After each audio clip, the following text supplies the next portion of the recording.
Most entrepreneurs focus on building their business. Doug Blecher focuses on regulating himself first. Turns out that's the same thing.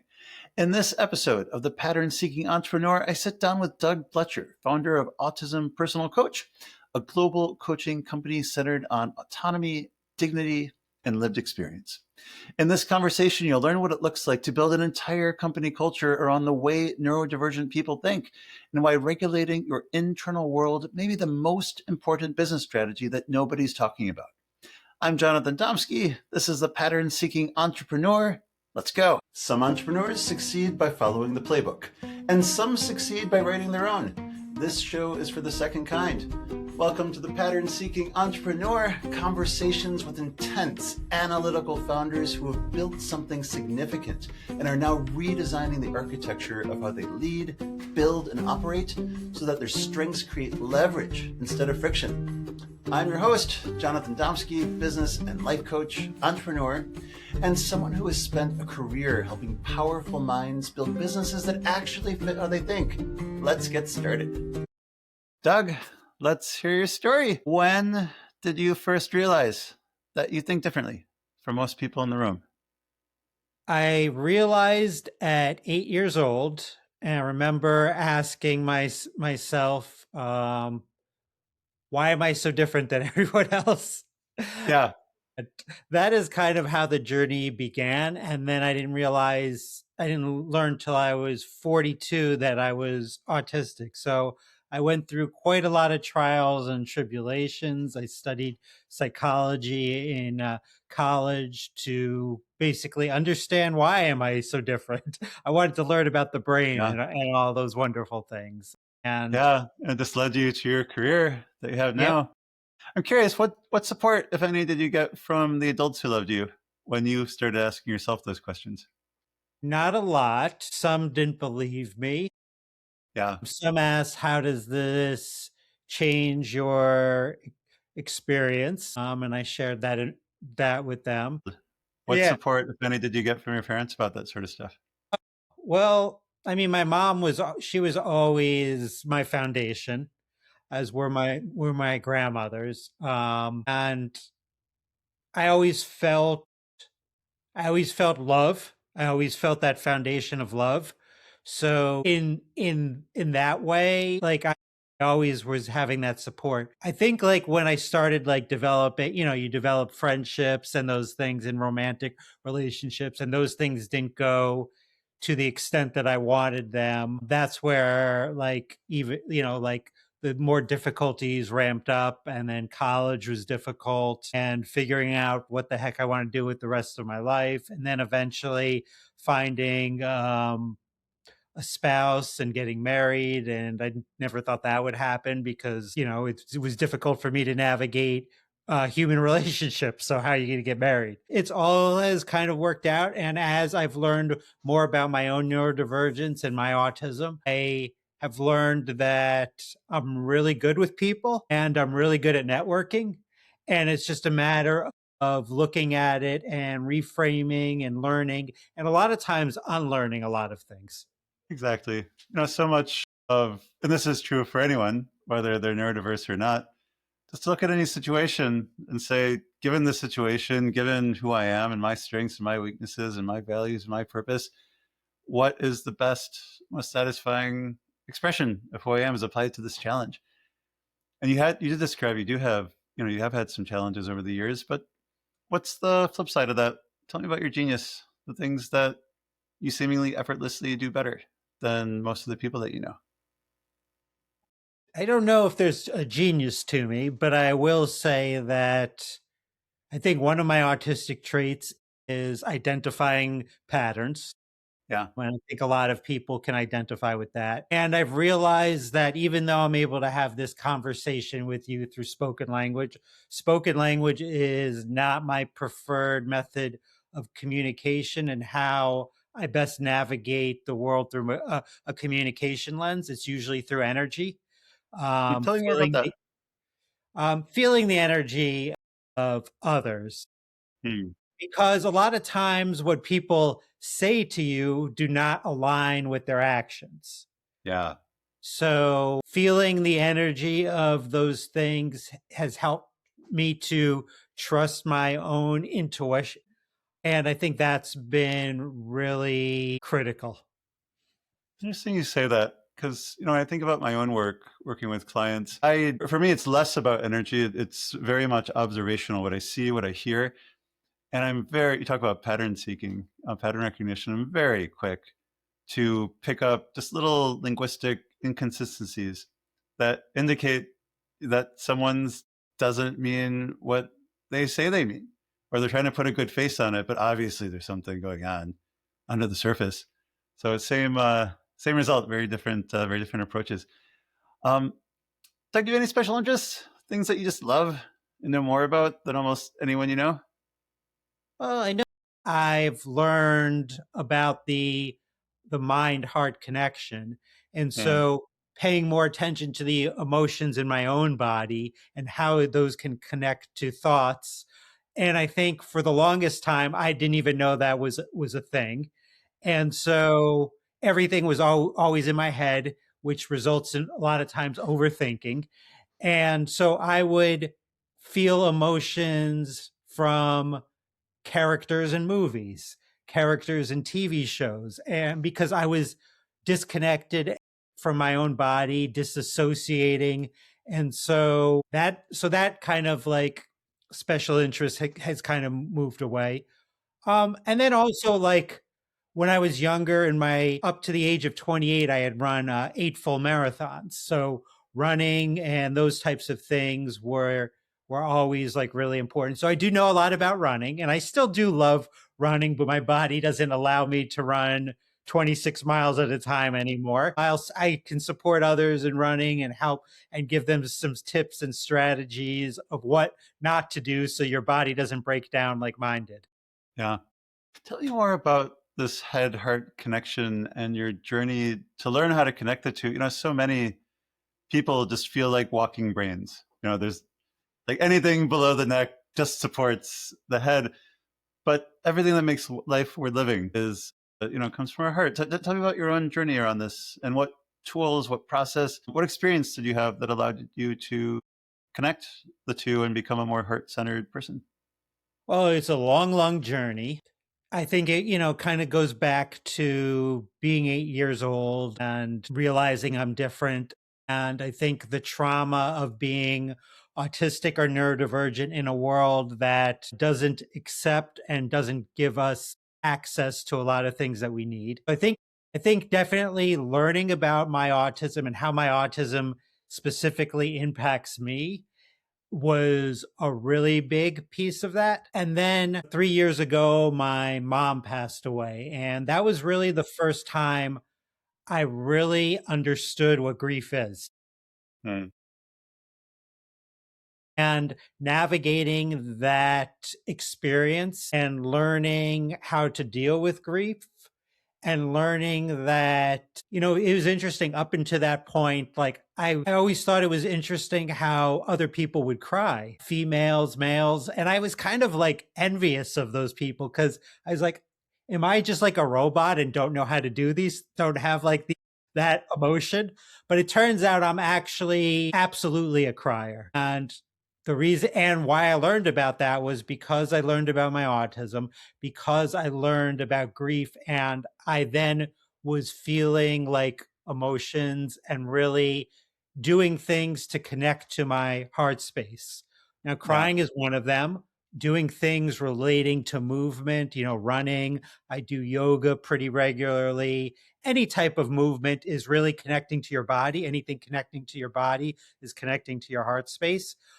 Listening to music that can, that really can impact our emotions. Being in nature, that's my biggest kind of like new kind of special interest. Nature and animals and all of those things. Breathing, I do like a lot of breath work and meditation. And, sometimes I'll hear neurodivergent people say meditation doesn't work for me. And I don't necessarily know if that's true because there's lots of different types of meditation. Meditation Finding is one that's a good fit. Yeah. meditation is just about being present. Even if like you really like to do gardening and you're outside doing gardening in your yard or a community garden, you're being present with that activity. And that can be a form of Yeah. meditation. So there's lots of different things that work for different people. What works for me in terms of a heart space isn't going to necessarily work for you. And then the emotion, because if we're not paying attention and doing things to the hearts for the heart space and body, then these emotions are getting stuck in our body. And then the thoughts that we have are directly related to that stuck emotion. Yeah. Yeah. And psychosomatic illness and all sorts All of those stuff that types of comes from that. things. Yeah. It's fascinating for me to hear you share that story and all these things that you try and what's worked and what hasn't. Everything that you're talking about, learning how to grieve, learning how to thrive in relationships, learning how to, um, just connect our heads with our hearts and our environments. These are universal human needs that everyone is capable of. But some of us just have a bigger incentive than others to figure it out. But once you have, it's such a gift because not only you get to experience this for yourself, but it's almost like going to a foreign country and you figure this stuff out, and now you just know all the rules. And now in your business, you get to teach people, you get to help people find that path for themselves. Tell me about your business. What do you do? Who do you do it for? And what problems do you help people solve? So I've been supporting other autistic people for 25 years, long before I knew I was autistic. And in 2013, I started a business called Autism Personal Coach, where we provide coaching to mostly autistic adults and teens, but also their loved ones. Because sometimes our loved ones need more coaching than we do as autistic people. But also, I think it's really, to have that support, I think is really critical. So it just started out with me coaching people. And then over the years, we've brought on many coaches. We have, I think, 12 coaches now. We have coaches in all different time zones. Most of our coaches are in the United States, but we also have a coach in Africa as well. And we really help people the majority of our team is autistic, although we have a couple of coaches that are not. We help people to really understand what their autism means to them. What my autism means to me is going to be completely different than what it means to someone else. And there's a lot of factors that play into that. I think intersectionality is a big piece of that. Gender, race, religion, economic status, our ability to speak or not. There's so many different things that play a factor, and that's why our autism, from each individual is going to look different because that's one piece of us. It's a big piece. It's our Yeah. brain, right? It's a big piece in the way we process the world from a sensory perspective and all these other things, executive functioning, all these different things, communication. So I think there's a lot that goes into it. There's a lot to unpack, and I think our coaching can kind of help people to unpack these things, to learn about their autism, to unlearn some things, and navigate their path forward in a way that better works for their brain. Yeah. For everything you talked about your business, there's one thing that I just find fascinating, and that is you had already been doing your work for what, a decade before serving this community, before you realized, huh, I'm I'm a member too. I'm a part of this club. Tell me about your origins. You already talked about how you got attracted to psychology, but how did you get attracted to working with autistic adults, not knowing that you were one? And did it ever come up before you finally, had your realization that, like, yeah, I'm a member of the club too? Well, it was like, I was about to finish up with college, and I was you get to that point and you're thinking, I'm going to graduate, and how am I going to pay my bills as soon as I graduate, right? Yeah. So I just started looking for a job in the local paper, and I saw a job working in a autistic child's home for a couple hours a week. And so I applied for that job, and it just kind of started there. And I became passionate about supporting autistic kids at the time. And it just kind of really grew from there. The passion just kind of grows. So, I think it's important to try things um, to see how it impacts your life. I don't believe in going out of your comfort zone. I believe in expanding your comfort zone. Yeah. And I'm and curious, yeah. if someone had told you or asked you in 2015, hey, Doug, you ever consider that you might be on the spectrum? How would you have responded? Well, I I know how to respond because I did respond to those questions many times from clients, and I always took it as a respect that because with coaching, one of the most important things that I think is developing a trust and a connection. And if an autistic person asks me if I'm autistic, I always took it as like I've developed this connection with you, Yeah. and therefore I'm wondering if we're kind of like neurokin, right? And I would always say, not that I'm aware of, but then when I was about 40 years old, an autistic friend, she said to me, she said, you're autistic, right? And I had so much respect for this person. And she's such an advocate for our community that then I started to really look at it, into it. And then I realized, and it's so funny looking back because I'm so autistic. I'm obviously autistic. There's no way I couldn't be. So it's just kind of like looking back. And even once I kind of learned that I was autistic, I think like a lot of people, I had that imposter syndrome. And it's like, Yeah. oh, you're not really autistic, Doug. And then it's like you go through the process of looking back and all these things that we tend to do when we learn about our autism. But yeah, it's so That's obvious something, looking back. yeah. Yeah. That's something I found confusing is when I started reading, when I started educating myself, when I would read these memoirs and these books and I'd read them and I'm like, that's not my experience. Like I had friends, like I wasn't bullied or I'm articulate, like all this stuff. Like that's just not describing my experience. And I had some of the early on, I had some of those thoughts as well. I thought it's funny when I started talking to my friends. I had 5 people who said like, "Oh, like we thought you knew. Like, were we supposed to tell you?" So, talk to me about what makes your business different from other coaching therapy businesses. What does it actually mean to run your business from an autistic framework?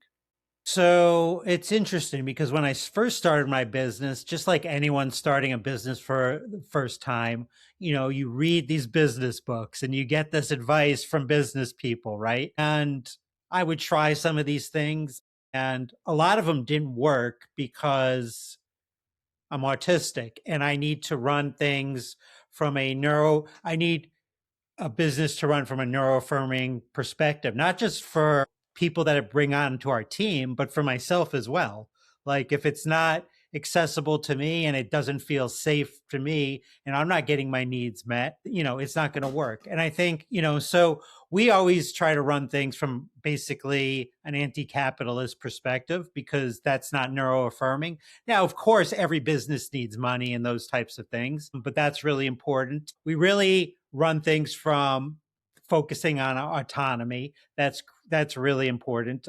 We really try to autonomy is a big thing. Interdependence is a really Mm, big thing. So I think a lot of these factors and making sure people get their sensory needs met and making sure people have able to communicate in ways that work for them, I think are really important. And executive functioning is a really big barrier, mm. and I think there has to be a level of patience. And how do you support different people's different executive functioning needs? So, could you give some examples, like given sensory needs, given executive functioning needs, different social needs, different ways of thinking? What have you redesigned in your business, your leadership, your environment? What have you redesigned to better fit the way that you think? So when we have team meetings, they're usually, like video calls, like, and Mhm. people don't need to have their camera on. if that's, so that like if some people feel like they need to have their camera on, then that's, then or have their camera off, or they need to use chat to communicate, our Mm, team members, because even though I'm able to have this conversation with you and hopefully I you feel like I'm somewhat articulate and very great. able to understand what I'm trying to communicate, and as well as for your listeners, this type of communication is the most exhausting form of communication for me. So being able to communicate in meetings, sometimes through chat, I just need that. I need to Yeah. kind of like meet Chat, myself. Yeah. asynchronously, stuff like that. Yeah, Yeah. asynchronous. Yeah, all those types of things. So I think there's lots of ways that through universal design that we can make our businesses hopefully profitable, but at the same time, not leading to autistic burnout or just burnout in general. So I think I talk to our team members a lot, maybe more than they would like about their mental health needs, just kind of like checking in, because if they're not good, then our business isn't going to be good, right? Yeah. You can't give what you don't have. And the rule book is a good place to start other people's rule books, but Yeah. you have to adapt it to fit the way that you think. I really admire and appreciate what you've done with that in your business. What does it mean to redesign your life? What things look like outside of your business in order to create stability in your business? For me, what it's meant is working more on my regulation than my business.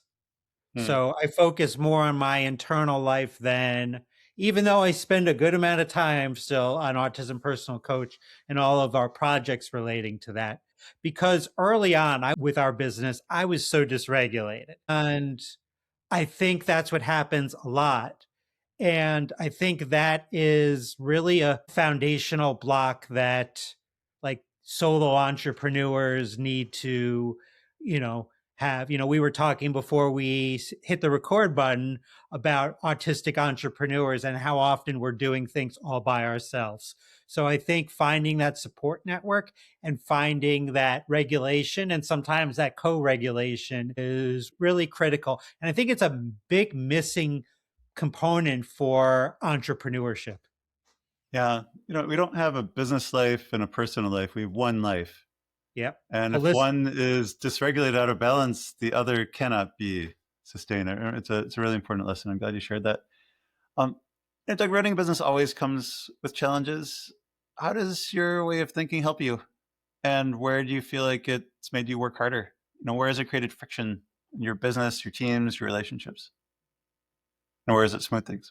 So for me, I'm like a big picture thinker, and like I'm more of like like thinking about the forest and then realizing like, oh yeah, there are lots of trees in the forest, and like a lot of the step by step things and the details, like I don't always like um do well. I don't naturally think about those things first. I naturally think about the big picture.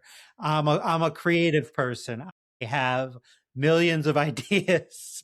So that's wonderful, but at the same time, that can negatively impact the business at times because kind of that dopamine hit of like new ideas and novelty. Sometimes we don't need novelty in our business. We just Yeah, need we find what need works and repeatable, keep. actionable Yeah, steps, right? And we need systems that are working and, to build the foundation and stuff. And while I love creative ideas and I love our team to come with ideas, sometimes those ideas while they're wonderful, maybe they need to be held off until 2027 or 2028. yeah. So I'm really curious about that. There's this classic dynamic in business of a visionary, creative, big picture thinker who innovates. And if that person is left to innovate without restraint, you could innovate yourself into bankruptcy. Oh, And then yeah. there's the operator, the implementer, the person who, systems, SOPs. And the danger if that person's running your company is that they could optimize your way into irrelevance. They just optimize a little bit lower and a little bit lower each year. Tell me about your team. Like, who do you surround yourself with? And do they amplify your strengths? Do they rein you in? Do they make you better? Tell me about your team. Well, yeah, I think they absolutely amplify my strengths because the things that I struggle with, some of our team members are amazing with. So, like on our admin side of teams, admin side, like we have people that are really detail oriented, but at the same time, like I like what you said about, kind of like operators. Like we are in the continuous process of revamping and developing our systems. But if you're just focusing on the system, then you're leaving out the human part of it, right? And that, can cause a lot of problems. Like we've had to let go of a couple of our team members that were strictly focusing on that and treating some of our coaches and other admin members like they were robots. And, not taking into the account the holistic approach of work. So I think those are definitely, I think there's a balance to it that we have are continuously navigated. And I think at the beginning of this year, I I talked to our team about the word of the year, which is capacity. So we've really kind of shrunk down and eliminated some things that, while they were things that were helpful to autistic people, they negatively impact our capacity and our developing our systems in the way that they need for for us to sustain ourselves and for long-term growth. It's all really important things that you mentioned, and someone has to be focused on growth, or the company again will just optimize itself into irrelevance. And while it's so important to have those procedures or SOPs to not rely on personal heroics to get things done, when you look at people as objects, when you look at them as vehicles to accomplish your goals or obstacles who are in the way, they smell it and they start to shut down. And when you push on them, they push back, and it's just no way to solve problems. Um, Doug, is there something that drains your energy that you wish you could give up this new year? I don't wish I would give it up because I've kind of moved in that direction. Because, like, when COVID and the pandemic came and we had to move all of our everything online, I realized like how much like social and in-person stuff truly, truly, truly drains me. Like I had an Yeah. idea before then, but it really, and then it was just like, oh, everything needs to be online. And as we've kind of moved away from that to a certain extent, I've realized the benefits of in person communication and community. So I'm doing more of that. But at the same time, anytime I leave my house for longer than an hour, that's going to drain me. So I have to be really careful about, in terms of scheduling, like if I'm going to do this thing on Tuesday out of my house and I'm going to be out of my house for 2 or 3 hours, how am I recovering after that day and blocking off that time? And then maybe the next day I'm going to really need some time to not be leaving my house and work from my home office a little bit more. So finding that balance, it's kind of like a seesaw, like you're never perfectly balanced in that, but like you don't want to be all the way up or all the way down on the seesaw. Otherwise, it impacts, I think, our mental health, and our burnout things occur, and social isolation can occur with some of those things as well. Yeah, I have similar strategies, similar challenges, and I find that it just makes me really intentional about where I choose to spend my time. I had a good friend who taught me years ago, there's no such thing as not having enough time. It's just whether it's a priority or not. And if it's a priority, you make it happen. And then making this thing a priority means that all those other things, you can't do them. And just being intentional about where you spend your time. What's an activity that nourishes you, energizes you, makes you feel most fully alive?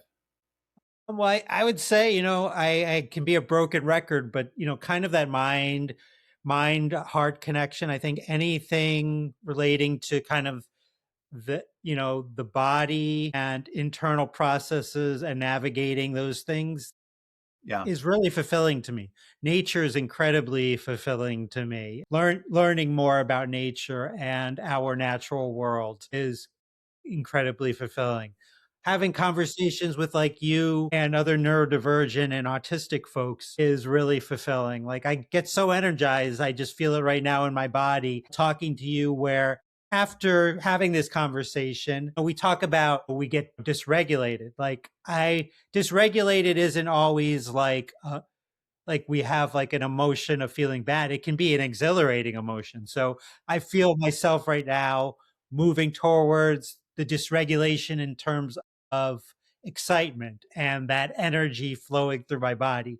So probably after this, I'm going to go and lay down on the ground and maybe do some yoga or just spend some time just laying down on the floor to kind of regulate myself and being grateful that had the opportunity to have this conversation with you, Jonathan.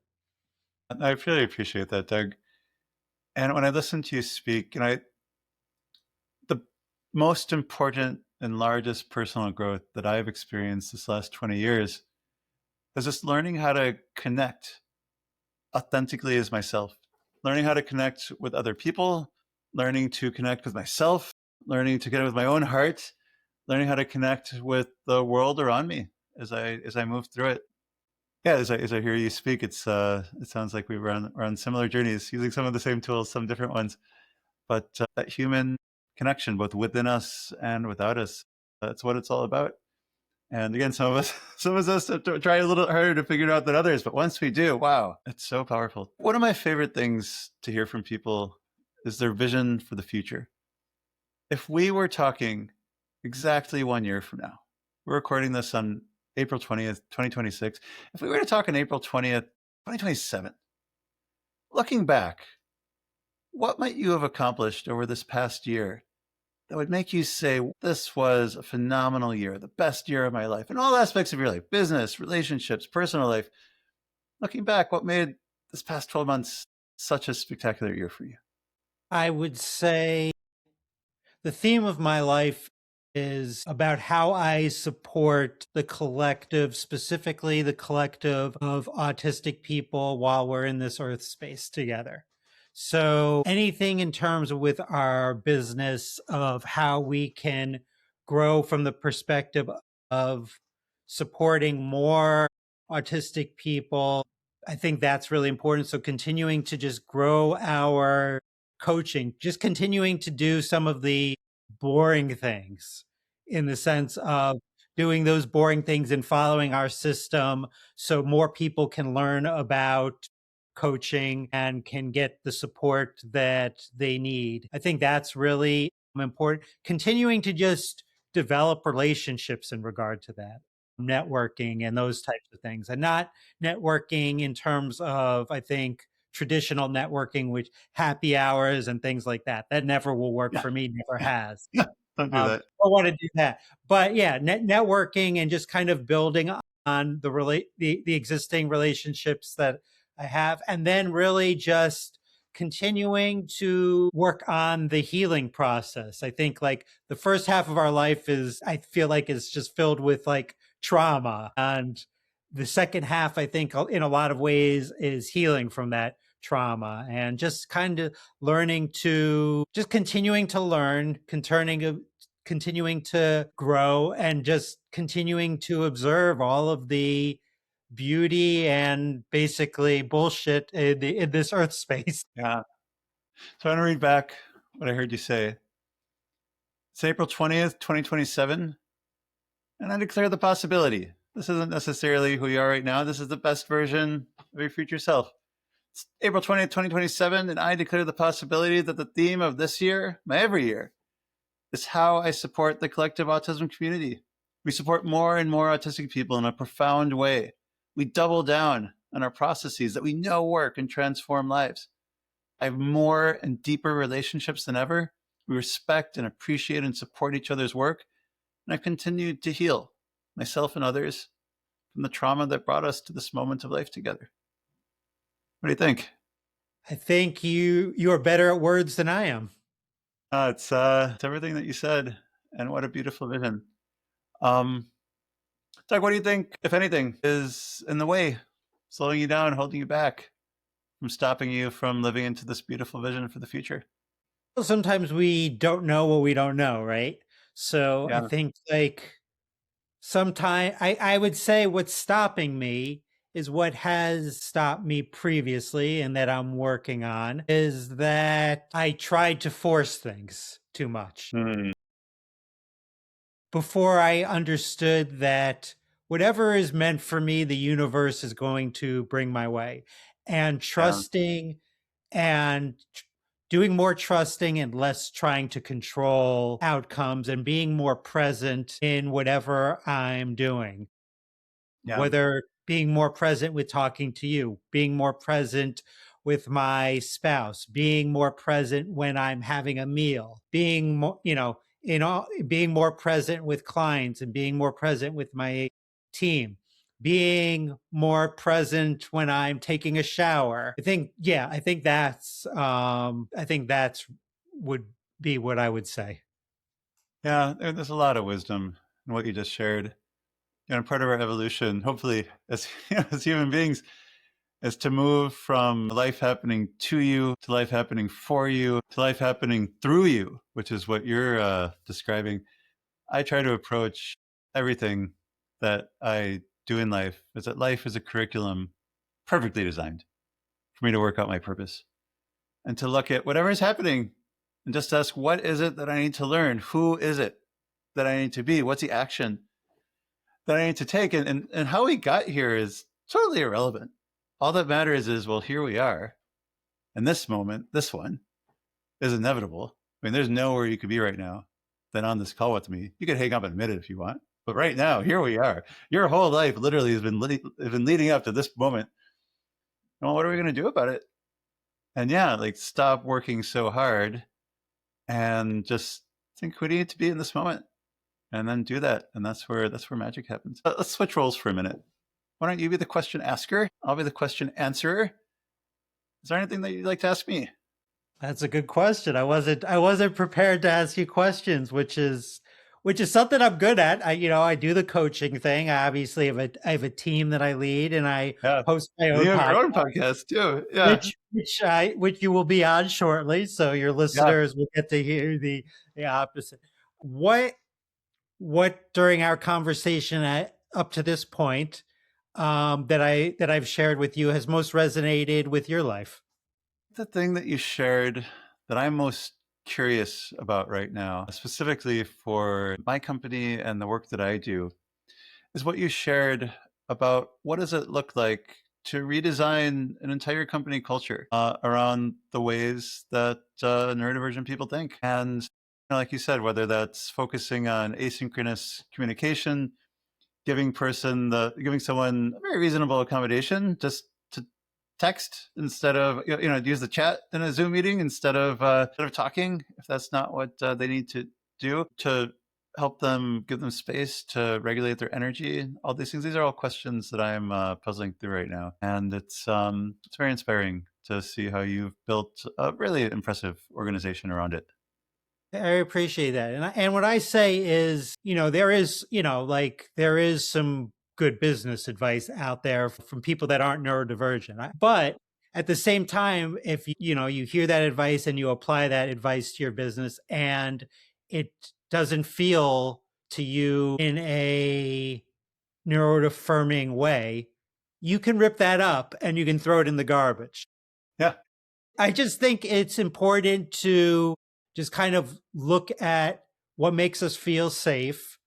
And then obviously what makes our business run in a way that continuously helps people that you're trying to help.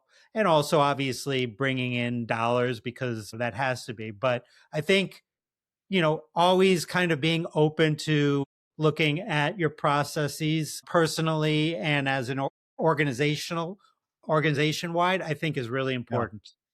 I think it's fascinating that the vast majority of the people who you work with have similar social and sensory needs. In my old company, my social needs were just so much lower than those of everyone else who we worked with, and they would say like, we want to get together, and as a company and for company lunches and stuff like that. And we would do that, but I just like no, like I don't want to do that. I don't want to sit like unstructured social time is not where I thrive. So eventually, what I did was I just delegated it to someone who was really social, and I said, "All right, every 2 weeks we're having a company catered lunch. You organize it. We're going to celebrate everybody's birthdays. We're going to celebrate their work anniversaries. I'm going to come 5 minutes before the before lunch is over, and I'll spend a couple minutes just to be present, and then I'm going to lead the company meeting and sing happy birthday or happy anniversary, whatever it is. And it worked. They needed that social time. I didn't, so I gave it to them and give institutional support and funding and all that sort of stuff. But yeah, just because you guys want to have lunch together doesn't mean that I have to be in that cacophony. Yeah, something I'll have to figure out. Doug, what do you wish the people listening today knew about you or your company? Well, I think you can find a lot about our company at autismpersonalcoach.com. I think one thing is that you can have a free consultation with any of our coaches. And, if you think, listening to me today or visiting the website that our coaching might benefit you in your life, then, you can definitely reach out and schedule with one or more than one of our coaches to kind of learn what their methods are because, you know, a coach for me might be somebody, you might not be someone that works for you, Jonathan, and vice versa. So it's important to know that we have people of all different time zones, people from all different cultures, genders, all different type of life experiences that I think can support people. So I think, just check out our website. And if you have any questions, you could always email us as well. Doug, tell me, someone listening today, in order for them to be a good fit, to be a client for your company, what are some of the challenges they might have? What would be some of the things they're looking for? What would make them a good fit?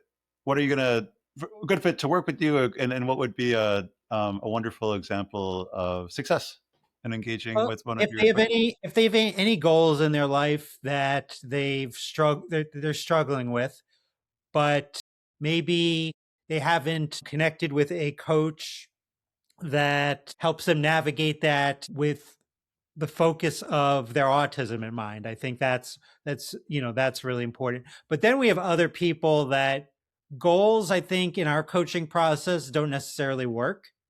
And sometimes people are at a place where they need just a little validation. They just need a little bit of support and they just need someone to process things. Like sometimes people have wonderful therapists. Sometimes therapists don't work for us, but that's a whole nother thing that I could get into. But sometimes like the executive functioning of like you've kind of talked through things with a therapist, and that's where us in terms of a coach can kind of help because our executive functioning, our sensory differences, our communication differences really plays factors into navigating these things. And I think navigating that with one of our coaches from an autistic perspective, focusing on specifically how your autism impacts you is really helpful. Like for example, like someone that might struggle with time management, right? Like so much of the time management skills have to deal with numbers. Well, for those that struggle with numbers, that dyscalculia might that might be a profile, another part of their neurodivergence. We can kind of work with them and help them with strategies that don't deal with numbers to help with time management and things like that. So I think there's all these competing factors with our neurodivergence that come into play to execute what you want done in your life. And that's how we kind of help people to navigate those things. Yeah. Is there anything else that you'd like to share with people listening today? Any last words of wisdom? I don't know if I had any wisdom to begin with, Jonathan, but yeah, I just I think that the navigating our internal world only elevates our external world. And Let your Oh, go ahead. yeah. And I would encourage people to move towards the journey of an internal life to uplift the external life and bring in all the things that they want. Thank you so much for sharing your yes wisdom, your heart, your story. I really enjoyed it. Thanks so much, Jonathan. Always a pleasure. Thanks for listening to The Pattern Seeking Entrepreneur. If today's conversation resonated, especially if you are a founder who has built something meaningful, but senses that the structure around you no longer fully fits how your mind works, I would love to hear from you at untangled-coaching.com. Don't forget the dash. If this episode was valuable, the best thing you could do is to share it with one founder who needs to hear this message. That's how the show grows, one person at a time. Until next time, may your work ahead fit you better than anything you've ever built before. And if today's conversation felt like it was speaking directly to you, it probably was. I'd love for you to reach out.